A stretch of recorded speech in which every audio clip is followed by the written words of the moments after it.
घरोघरी बाप्पाचं आगमन झालेलं आहे. बाप्पा विराजमान झालेले आहेत आणि आता मी आलेली आहे अभिनेता सुशांत शेलारच्या घरी. सुशांत, तुझं लोकशाही मराठीमध्ये सगळ्यात आधी खूप खूप स्वागत. थँक्यू. आणि बाप्पा विराजमान झालेत. खूप सुंदर मूर्ती आहे आणि डेकोरेशन सुद्धा खूप छान आहे. काय सांगशील या डेकोरेशन बद्दल सगळ्यात आधी? मुळात इको फ्रेंडली डेकोरेशन गेली कित्येक वर्ष, कारण लहानपणी कळत नव्हतं आणि तेव्हा तेवढा अवेअरनेस नव्हता. त्यामुळे थर्माकोल वगैरे अशा गोष्टी, या चुका मी पण केलेल्या आहेत. पण जेव्हापासून कळायला लागलं तेव्हापासून मग इको फ्रेंडली सजावट करायचं ध्येय उराशी बाळगूनच प्रत्येक वर्षी केलंय. गेली 2 वर्ष श्रीओम लोकरे, जो आधी नितीन देसाईंकडे काम करत होता, तो सजावट करतो आणि आमचा म्हणजे कौटुंबिक संबंध आहेत. सो मागच्या वर्षीपासून त्यांनी ती जबाबदारी घेतली आहे आणि खूप छान पद्धतीने तो सजावट करतो. तोच येतो, त्याचे सगळे लोक येतात आणि ते डेकोरेट करून देतात. मी आता पक्षाच्या कामामध्ये असल्यामुळे मी फक्त त्याला सांगतो की श्रीओम काय करणार आहेस या वर्षी. तो म्हणतो दादा टेन्शन घेऊ नको, मी करतो. तर त्यांनीच ते केलं, त्याचं क्रेडिट आहे. बरं, मूर्ती सुद्धा खूप सुंदर आहे आणि मूर्तीचे हे वरती दागिने आहेत ते सुद्धा खूप छान. म्हणजे दरवर्षी असे काही वेगवेगळे दागिने बनवले जातात का बाप्पासाठी? हो, बाप्पाच्या आशीर्वादाने मी जेव्हा नाटकात काम करायचो तेव्हा मला 150 रुपये नाईट होती आणि तेव्हा मी 50 रुपये बाजूला काढून ठेवायचो आणि मग चांदीचे अलंकार करण्याचं एक कुठेतरी मनात हे होतं. कारण लालबागच्या राजाला लहानपणापासून जायचो तर तिकडे मग सगळं बघायचो. तर मग आपल्या घरी सुद्धा आपण बाप्पाला करावं असं एक इच्छा असायची आणि मग ती इच्छा बाप्पाकडे व्यक्त केली आणि त्याच्या कृपा आशीर्वादाने आज जे काही अलंकार हे सगळे जे आहेत ते त्यांनी घडवून घेतलेत आणि आपल्याकडनं तो ती सेवा करून घेतो. ते बळ तो आपल्याला देतो, कारण आपण त्याला देणारे कोण, तोच आपल्याला इतकं भरभरून देतो आणि त्याच्यातून ती सेवा आपल्याकडनं म्हणजे स्वतःला नटून घेतोय माझ्याकडनं, माझ्या कुटुंबाकडनं. हीच खूप म्हणजे मोठी गोष्ट आहे माझ्यासाठी. खरंच बाप्पा आपल्याला भरभरून देत असतो, आपल्याला कष्ट तेवढे करायचे असतात. सुशांत, तू चाळीत राहत होतास, चाळीत बाप्पा आणत होतास, आता फ्लॅटमध्ये बाप्पा आणतोस. किती फरक जाणवतोय? खरंच चाळीतला बाप्पा एकदम जल्लोषात असतो, म्हणजे धामधूम असतो चाळीत. काय सांगशील आता इथपर्यंत तुझा प्रवास? 1988-89च्या दरम्यान आमच्या गावाला जेव्हा नवीन घर बांधलं कोकणात, संगमेश्वरला, सांगवे म्हणून आमचं गाव आहे, तर तिकडे गणपती आणायची सुरुवात झाली. बरोबर. आणि त्याच्यानंतर मग मी 12व्या वर्षी व्यावसायिक नाटकात काम करायला लागलो. मग नाटकांचे दौरे आणि असं सगळं. तर मग साधारणतः 94-95 साली आम्ही बाप्पाला गारणं घातलं की तू मुंबईत विराजमान हो, आणि मग तो मुंबईत चाळीतल्या घरात यायला सुरुवात झाली. त्याच्यानंतरच कृपा आशीर्वादाने चाळीतलं घर जे आहे ते आजही तसंच आहे. तिथे आता माझं एक छोटंसं ऑफिस मी केलेलं आहे पक्षाचं. आणि मग फ्लॅटमध्ये राहायला आलो. तिकडनं मग त्याच्या आशीर्वादाने अजून प्रगती झाली. आता टॉवरमध्ये राहायला आलो. पण इतकं अभिमान वाटतो की मला कधी गिरणगाव एरिया जो आहे तो सोडून मला जायची वेळ आली नाही.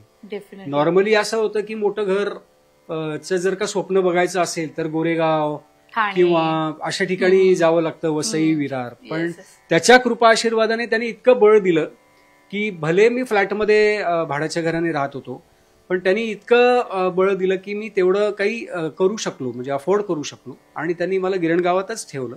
आणि आज सुद्धा ही जी बाप्पाची तू म्हणाली जल्लोषात आणि खूप उत्साहात स्वागत होतं, आजही बाप्पाचं त्याच पद्धतीने स्वागत होतं. तेच माझे चाळीतले मित्र, तेच सगळे येतात, तेच सगळी तयारी करतात.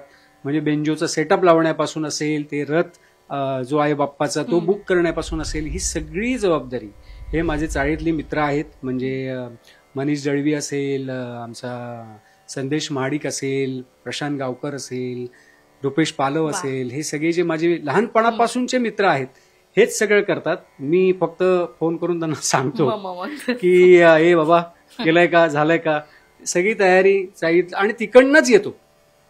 म्हणजे चाळीच्या समोरूनच ती मिरवणूक निघते आणि आता इथे या घरात आम्ही त्याची प्राणप्रतिष्ठापना केली. बरं सुशांत, कोकणातला तो जीन्स आहे ना, कोकणातला ते आपल्या अंगांगात भिनलेलं असतं. कोकण आणि गणपती बाप्पा हे समीकरणच वेगळं आहे. कोकणाचे भजन, गाणी ह्या सगळ्या होते. हे कधी घरी होतं का अशा 1.5 दिवसाच्या गणपतीमध्ये घरात भजन वगैरे असं काही? बघ आता भक्तिमय कसं वातावरण? झालंय की आपण या कलेच्या क्षेत्रामध्ये वावरत असल्यामुळे सगळेच वादक मंडळी, गायक मंडळी हे सगळेच मित्र परिवार आहे.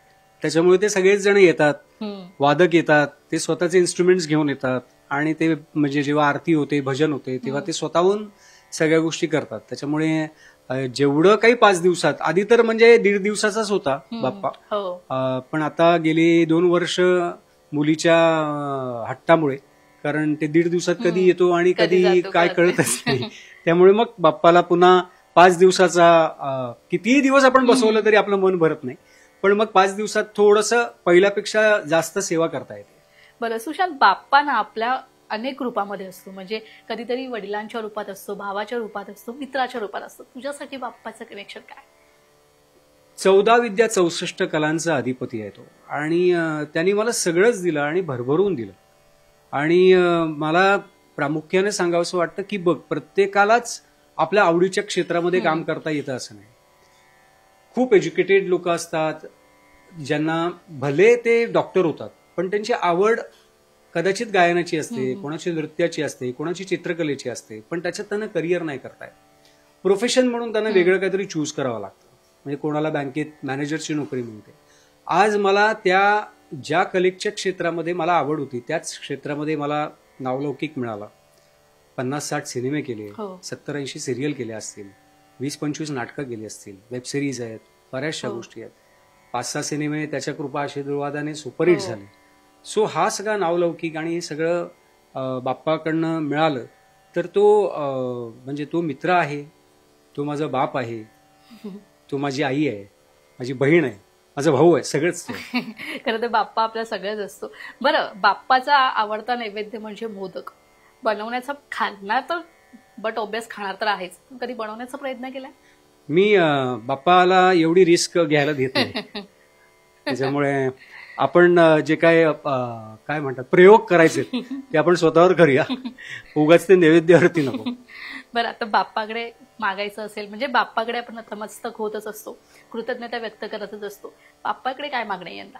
मला असं वाटतं की देशाला जे आत्ता जो मागे हल्ला झाला, भ्याड हल्ला, त्या अशा सगळ्या हल्ल्यांपासनं तू आपल्या देशाचं रक्षण कर. सिंदूर ऑपरेशनमधनं देशाने, आपल्या जवानांनी त्याचं सडेतोड उत्तर दिलेलंच आहे. पण ही जी विकृती आहे आणि हे धर्म आणि जात पात याचं जे काही माणुसकीच्या नावाखाली ज्या पद्धतीने विकृती हे झाली आहे, ते सगळं नष्ट कर आणि देशाचं संरक्षण कर.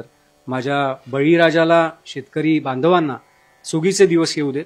बाकी तू काय सगळ्यांचं कल्याण करणार आहेस, तुला सांगायची गरज नाही, पण प्रार्थना करायची झाली तर मी हेच करेन. बरं सुशांत, आता आपण ना इको फ्रेंडली गणपतीकडे खूप भर देतोय. आता येणारी जी पुढची पिढी आहे त्यांना काय सांगशील इको फ्रेंडली गणपतीबद्दल, काय संदेश द्यायचा असेल? मला असं वाटतं बघ, हे आत्ता मागे सुद्धा मी गणेशोत्सव सगळ्या मूर्तिकारांच्या जो मेळावा भरला होता त्या मेळाव्याला पण मी गेलो होतो. कारण मी उगाच संदेश द्यायचा आणि उगाच आपलं भाषण करायचं म्हणून मी भाषण ठोकत नाही. पण आत्ता ज्या पद्धतीने नैसर्गिक गोष्टींचा वापर केला जातोय, म्हणजे बऱ्याचशा मूर्तिकारांनी सुद्धा ते पाऊल उचललेलं आहे. सो तेच मूर्तिकारांकडून सकारात्मक भूमिका असल्यामुळे मला असं वाटतं की ते स्वतः सुद्धा या गोष्टीचं भान टाकतायत. तर आपण सुद्धा तितकंच जबाबदार ठरतो आणि आपण सुद्धा त्या गोष्टीची काळजी घेतली पाहिजे. आणि प्रदूषण, पर्यावरण या सगळ्या गोष्टींची नितांत काळजी घेणं ही नागरिक म्हणून आपली जबाबदारी आहे आणि बाप्पा ते आपल्याकडनं निश्चितपणे करून घेऊ. बरं सुशांत, कला क्षेत्रात तर तू नाव लौकिक आहेच, आता राजकीय क्षेत्रात वळतोयस, काय पुढचे काम आहेत? बघ, मला लहानपणापासून म्हणजे मी वयाच्या 9व्या वर्षी, आई वडील दोघंही शिवसैनिक असल्यामुळे मी पहिला प्रचार केला तो वामनराव महाडिक साहेबांचा. त्याच्यानंतर मी दत्ताजी नलावडे साहेब, त्यानंतर मोहन रावले साहेब, त्यानंतर गणपत कदम साहेब, महादेव देवडे साहेब, मंदाकिनी चव्हाणताई, या सगळ्यांचा प्रचार मी वयाच्या 9व्या, 10व्या, 11व्या, 12व्या, 13व्या आणि मी 21 वर्षाचा असताना मी गटप्रमुख झालो. हा राजकीय प्रवास तेव्हापासून सुरू झाला. पण त्याच्यानंतर मग कलेच्या क्षेत्रामध्ये थोडासा व्यस्त झाल्यामुळे मला सक्रिय सहभाग घेता येत नव्हता. आणि मग जेव्हा एकनाथजी शिंदे साहेब पक्षाचे मुख्य नेते झाले तेव्हा मी त्यांच्याकडे ती इच्छा व्यक्त केली आणि त्यांनी पक्षाच्या सचिव पदाची जबाबदारी मी त्यांच्याकडे सांगितलं की मला सक्रिय सहभाग घ्यायचा आहे आणि ती त्यांनी जबाबदारी दिली. त्याला मी न्याय देण्याचा प्रयत्न करतोय. बाप्पाच्या चरणी तीच प्रार्थना आहे की आपण माध्यम असतो. आज कितीतरी लोकांचे प्रश्न हे साहेबांपर्यंत घेऊन जाण्याचं काम हे मी करतो. कौतुक होतं, पण मला असं वाटतं हे परमेश्वर करून घेत असतो. आपण फक्त मीडिएटर आहोत. तर आपण साहेबांपर्यंत जाऊन पोहोचू शकतो आणि साहेब ते काम करतात. आज आपण बघितलंय ते मुख्यमंत्री असताना सुद्धा 365 दिवस 24/7 वर्षाची दारं सगळ्यांसाठी उघडी होती. तर आज ते तितका वेळ देतात, आज म्हणणं ऐकून घेतात. नाहीतर आधीचा अनुभव असा होता की तो ऍक्सेस पण नव्हता, पण आज शिंदे साहेबांकडे जाता येतं.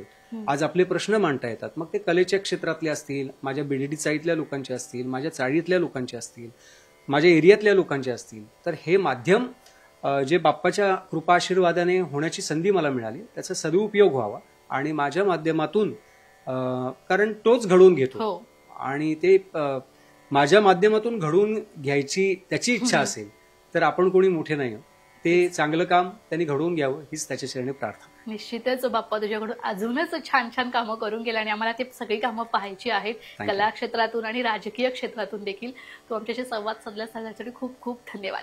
तोही आठवणीने आणि लोकशाही टीम माझ्या घरी बाप्पाचं दर्शन घेण्यासाठी आली आणि तुमच्या माध्यमातून महाराष्ट्रातल्या आणि जिथे जिथे लोकशाही पाहतात त्या सगळ्यांना बाप्पाचं दर्शन घेता आलं. त्याबद्दल लोकशाहीचं मनापासून आभार आणि तेजलचं आणि आमचे कॅमेरा दादा त्यांचे पण मनापासून आभार आणि त्याचबरोबर लोकशाहीच्या सर्व रसिक प्रेक्षकांना गणेशोत्सवाच्या हार्दिक शुभेच्छा. गणपती बाप्पा मोरया, मंगलमूर्ती मोरया. कॅमेरामॅन निकेश सोबत मी तेजल चौकेकर, खोत, लोकशाही मराठी.